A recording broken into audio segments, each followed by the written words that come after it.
আপনি মুগ্ধর মতো একটি ছেলে, কি তারুণ্যদীপ্ত ছেলে, বাচ্চা ছেলে, হয়তো কলেজে পড়ে, সে তার আরেক সতীর্থ গুলি খাচ্ছে, তাকে বলছে পানি লাগবে পানি।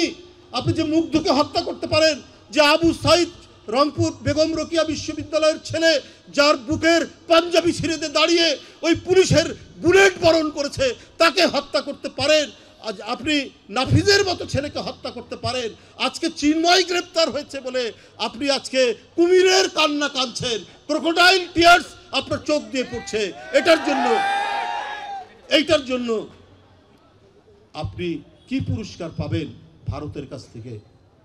শেখ হাসিনা, আমরা ভৌগোলিক স্বাধীনতা পেয়েছি ৭১ সালে, কিন্তু ৭১ সালে ভৌগোলিক স্বাধীনতা পেলেও নাগরিক স্বাধীনতা ছিল না, কথা বলার স্বাধীনতা ছিল না। এবং এই না থাকার মধ্যে আবারও হাতে কুড়াল নিয়ে সাবেক যে প্রধানমন্ত্রী, তার পিতা, তিনি সম্পূর্ণভাবে গণতন্ত্রের বৃক্ষকে কেটে টুকরো টুকরো করে এক দল গঠন করলেন, তার নাম হলো বাকশাল। বন্ধুরা আমার, সেই বাকশালের ২০ বৃক্ষ উপড়ে দিয়ে সেদিন ক্যান্টনমেন্ট থেকে সিপাহী আর বাড়ি বাড়ি থেকে জনতা একত্রিত হয়ে তারা রাস্তায় নেমে পড়ল।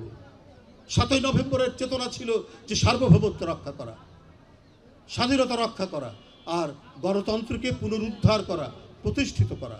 ওই যে সম্মিলিত স্রোত, সম্মিলিত শক্তি কেন এসেছিল যে এই দেশটাকে পরাধীন রাখতে চায় কোনো পরাশক্তি, এই দেশটির উপর মাতব্বরি করতে চায় কোনো শক্তি, এই দেশটিকে তারা পরাধীন রাখতে চায় কোনো শক্তি। এর বিরুদ্ধেই জেগে ওঠা ৭ই নভেম্বর। পাকিস্তানের সেই প্রশিক্ষিত সেনাবাহিনীর বিরুদ্ধে তারা কি আরেকটা পরাশক্তির কাছে নিজের মাথা নত জানু করবে? তারা পিন্ডির কাছ থেকে বিচ্ছিন্ন হয়ে দিল্লির কাছে নিজের মাথাকে নুইয়ে দিবে? এই শক্তি এবং এই ধরনের মানসিকতা তো বাংলাদেশের নেই। তাই বারবার তারা চেষ্টা করেও বাংলাদেশের মানুষের মাথা নত করতে পারেনি, যেমন ৭ই নভেম্বর করতে পারেনি। সেই দিন সেই সম্মিলিত স্রোতে একজন মানুষ ৭১-এর মতো আবার ঝলসে উঠলেন। যে কথাটি জনগণ কি পেয়েছে? কই বাড়িতে বাড়িতে তো আপনার চাকরি দেয়নি, বিনামূল্যে তো সার দেয়নি, কিন্তু লাভ হয়েছে একটি শক্তির। সেই শক্তিটি হচ্ছে পার্শ্ববর্তী দেশ, তাদের লাভ হয়েছে। এই কারণেই তারা আজকে অস্থির হয়ে গেছে। তারা আবারও পুনরাবৃত্তি ঘটাতে চায় সেই দুঃশাসনের, সেই লুটপাট, সেই হরিলুটের।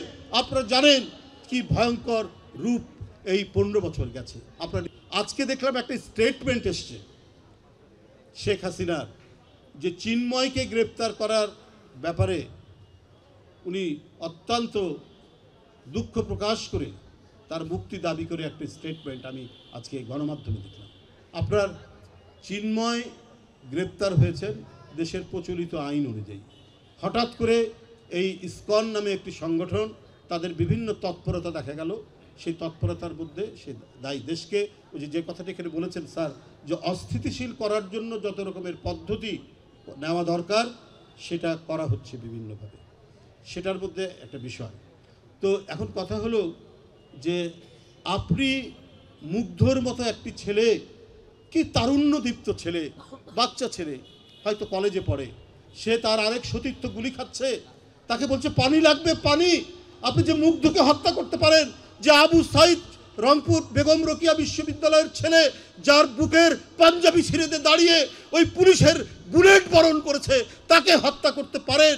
আজ আপনি নাফিজের মতো ছেলেকে হত্যা করতে পারেন। আজকে চিন্ময় গ্রেপ্তার হয়েছে বলে আপনি আজকে কুমিরের কান্না কাঁদছেন, ক্রোকোডাইল টিয়ার্স আপনার চোখ দিয়ে পড়ছে। এইটার জন্য আপনি কি পুরস্কার পাবেন ভারতের কাছ থেকে? শেখ হাসিনা, আজকে ভারতের পররাষ্ট্র দপ্তর চিন্ময়কে মুক্তি দেওয়ার জন্য বলেন। কারণ ভারতীয় পররাষ্ট্র দপ্তরকে আমি বলি, এই শেখ হাসিনার পোষ্য সন্তান যুবলীগ ছাত্রলীগ যখন কিশোর বিশ্বজিৎকে হত্যা করলো, কই সেদিন তো আমরা ভারতের পররাষ্ট্র দপ্তর থেকে আমরা কোনো স্টেটমেন্ট দেখলাম না। তখন ভারতের পররাষ্ট্র দপ্তর নিশ্চুপ থাকলো কেন? যখন আপনার উত্তর পূর্বাঞ্চলের নদীর বাঁধগুলো ছেড়ে দিলেন, দিয়ে বাংলাদেশের উত্তর পূর্বাঞ্চল ভেসে গেল, ওখানে তো মুসলমানের বাড়ি শুধু ভাসেনি, হিন্দুর বাড়িও ভেসে গেছে। কই সেই দিন তো ভারতের পররাষ্ট্র দপ্তর তাদের কোনো মায়া দয়া তো দেখলাম না। আপনারা কি করছেন সেটা দেশবাসী জানে। যে চিন্ময়, যার নামে অভিযোগ আছে, সে তো বাংলাদেশের নাগরিক। তার অপরাধ করুক বা না করুক, না করলে আদালত সেটা দেখবে, অপরাধ করলে আদালত সেটা দেখবে। আপনাদের এত ইন্টারেস্ট হলো কেন?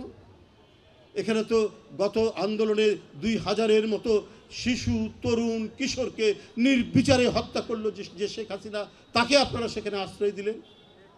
আজকে সার্জিস এবং হাসনাত তারা বলেছে যে তাদের উপর যে আক্রমণ একটা হয়েছে, যে এখানে থাকতে পারে ইসকনের সংযোগ থাকতে পারে, এগুলো কিসের আলামত? এগুলো কি ঘটনা হচ্ছে? আপনারা কি মনে করছেন যে আপনারা পার পেয়ে যাবেন, বাংলাদেশকে অস্থিতিশীল করবেন? এটা তো 18 কোটির দেশ। এই 18 কোটি মানুষের দেশে অস্থিতিশীলতা তৈরি করে আপনারা কিছু করতে পারবেন না।